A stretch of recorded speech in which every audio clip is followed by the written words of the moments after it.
네, 오늘은 풍수와 관련된 사주 명조를 설명하고자 합니다.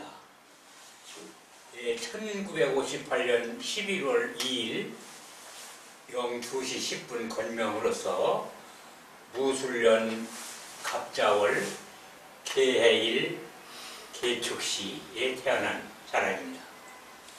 이 대운은 을축병인명묘무진지사 경으로 88대운으로 가고 있습니다. 이 개수가 해자적 수국을 놓고 있습니다. 이 수가 굉장히 강한 명조죠. 그런데 이렇게 이 수가 많을 때에는 이걸 제지하는 이 무술토가 아주 좋습니다. 더구나 이 술 중에는 정화가 있어서 이 무토를 튼튼하게 지탱해주는 그런 역할을 하기도 하죠. 그런데 아쉽게도 간목이 여기에서 있습니다. 이게 간목은 이 목국토를 해서 이 무토가 이 개수를 제재하는 것을 방해하고 있는 그런 형태이죠. 그러면 이 간목이 누구입니까? 이것은 수생목이니까 상관이 되겠습니다. 상관은 할머니죠. 할머니가 이렇게 무슨 원한이 많아서 이렇게 손자가 이게 발전하는데 방해를 할까요? 자, 이 사주가 11월 달이니까, 동짓달이니까 상당히 춥죠. 이렇게 화운 쪽으로 간다고 하면은 용신운이 돼서 좋겠죠. 그런데 이 갑도 마찬가지로 화운이 와서 이 수의 도움을 받는다고 그런다면은 그렇게 해도 있고 습도 있고 그러면은 간목이 더 강해집니다. 그 간목이 강해지면은 역시 무토를 견제하게 되는 것이죠. 그러니까 평생 이 사람은 이 관직에 갈 수가 없는 사람이 되는 거죠. 그런데 개해 개축이면은 이것은 아주 총명하기가 이럴 데 없이 좋은 사주죠. 더구나 개해 개축이 이 개일 해축 겸해축이면은 이 계명극제 입한염이라고 해서 즉 1등으로 당선돼서 1등으로 합격해서 한림원에 들어간다는 이런 좋은 명조입니다. 이런 좋은 명조에도 불구하고 이 간목의 방해로 그게 안 되고 있습니다. 자, 이 사주가 18세 되던 정묘년에 찾아왔습니다.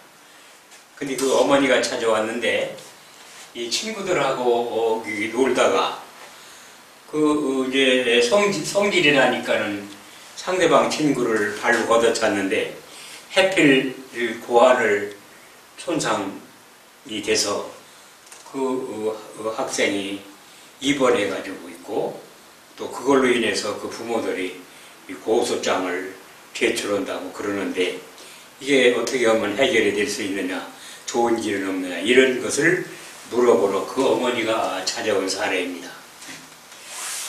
이렇게 자월인데 을묘년이 되니까 이 묘가 자묘 형문이 요게 문제가 되는 거죠.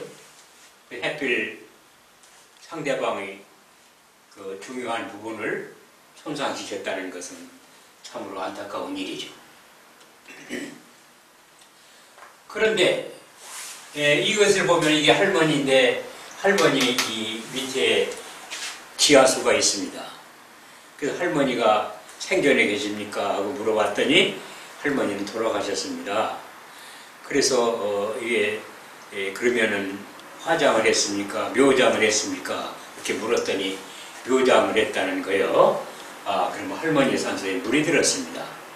우선 할머니 산소에 물이 들어있으니까 이장을 하고 그리고 제사를 잘 지내주는 것이 이 명조를 좋게 하는 하나의 방법이 되지 않을까 이렇게 생각한다고 이야기를 했어요. 그래서 나중에 이제 여기를 이 산소를 가보게 됐는데 이 파묘하는 날 물속에 잠겨있는 시신을 보고 이 사람의 고무가 아주 슬피우는 것을 들었습니다. 안타까운 일이죠. 그래서 묘장을 해서 이장을 해서 이 수맥처에 있는 것을 옮겨는 왔으나 그러나 이렇게 사주에서 이 할머니는 손자를 가장 귀엽게 생각하는 게 할머니인데 그런데도 불구하고 이렇게 할머니가 무슨 원한이 많아서 손자가 잘 되는 걸 방해할 수 있을까요? 이런 거를 볼 때 우리는 올바로 살아야 되겠다는 생각을 다시 한번 하게 됩니다. 이렇게 이 제주꾼이 아무것도 할 수 없는 이런 이 운 자체가 다 이게 할 수 없는 이런 운으로 가고 있다는 것은 얼마나 안타까웁니까? 더구나 이제 경대운이 오면 이 갑을 이게 각경층에서 이거 방해자를 없앤다고 하더라도 이때는 이게 나이가 많아서 60세에 가까워지는 때이기 때문에 별 그렇게 효력을 발생하고 본인이 어떤 거를 공직을라든지 어떤 직장을 갖고자 해도 이때는 그 효력이 없는 때가 되어버리는 거죠. 그런데 평생 이 간목 때문에 이 사주의 운은 풀리지 않는 이런 아주 안타까운 사주가 되겠습니다. 그래서 이렇게 이 사주에서도 산소에 물이 들고 이런 거를 우리가 짐작해 볼 수가 있고 또 실제 가서 현지 답사를 해보면은 그것이 수맥 위에 있다는 것을 볼 수 있습니다. 우리는 이런 사례를 통해서 그분이 돌아가신 분이라 하더라도 어떻게 모실 것인가 하는 것을 다시 한번 생각하게 하는 사주입니다. 이상입니다.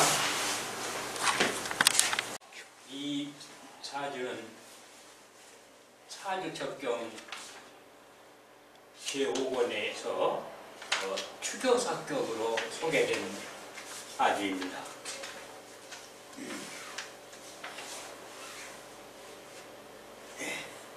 이게 이 축이 4개고 또 신이 3개고 그래서 이렇게 지지 이 일기격 또 삼신치지격 즉 오합치지격이라고 하는 거죠.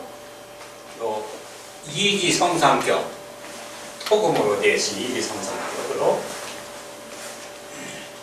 그 다음에 신축일 타봉축으로 추교상격 이렇게 여러 격을 겸하고 있는 특이한 사주입니다. 그리고 이 사주에서 기물이라고 있죠. 기물 방해하는 자 기물이 전혀 없는 아주 깨끗한 사주가 되고 있습니다.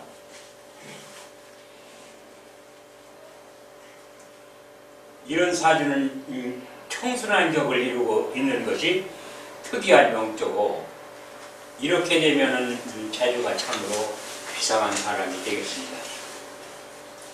다만 인수가 많기 때문에 첫인상이 착해 보이지만은 냉정할 수도 있습니다.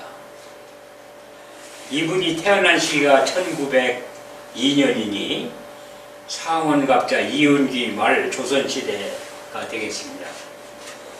이때만 해도 이 청결한 명조가 태어났으나 그 후 이제까지 이런 유형의 성격을 만나보지 못했습니다.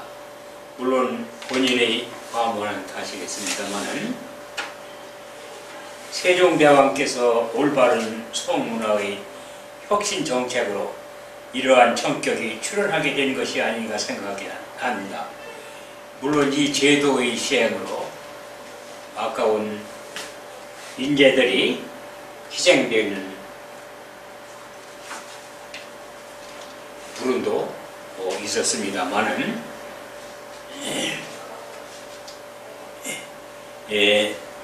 건전한 성문화는 건강하고 총명한 후손이 태어나는 토대가 된다는 것은 우생학적으로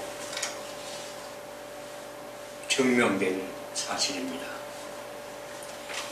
이 편인이 이 다섯이라 해서 이것은 서모, 계모, 우는 하면 곤란하죠. 오히려 어머니가 마음이 어질고 정숙하며 아들의 출세를 적극적으로 돕고 있는 명조가 되겠습니다.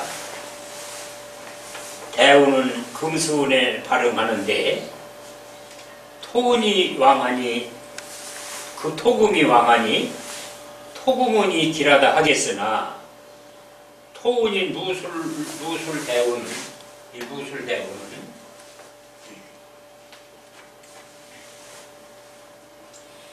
이 형파가 돼서 파격이 되니까 흉화를 겪었을 것입니다. 신유운의 병경이 계도하였으나 여기 이 신유운의 병경이 이렇게 머리에 있으나 병경은 이 신유가 병사지가 되기 때문에 별 화의 기운이 작용하지 않을 것입니다. 그래서 이 운에는 좋은 운이 되겠죠. 무술대운을 제외하면 40년이 좋은 운이니 이 성격의 보상이 아닌가 이런 생각을 하게 됩니다. 일반적으로 대운이 좋은 대운이 20년 정도밖에 되지 않는데 이분의 경우는 40년이 좋은 운이 되니 이런 것이 성격의 보상이라고 생각이 되는 것입니다. 을미대운이 오게 되면은 천충지충이 일어나서 군비쟁제로 상처하고 파산함은 물론 수명을 보존하기가 어려울 것입니다. 이 편인을 많이 다봉하였으니 애국에 능통할 것이고 그런 거로 통역관을 했다고 책에는 기재되어 있습니다. 이런 사주를 잘 감명해 보시고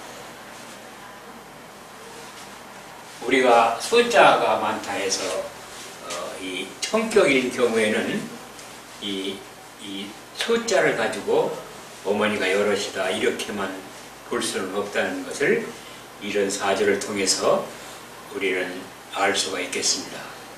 이상입니다.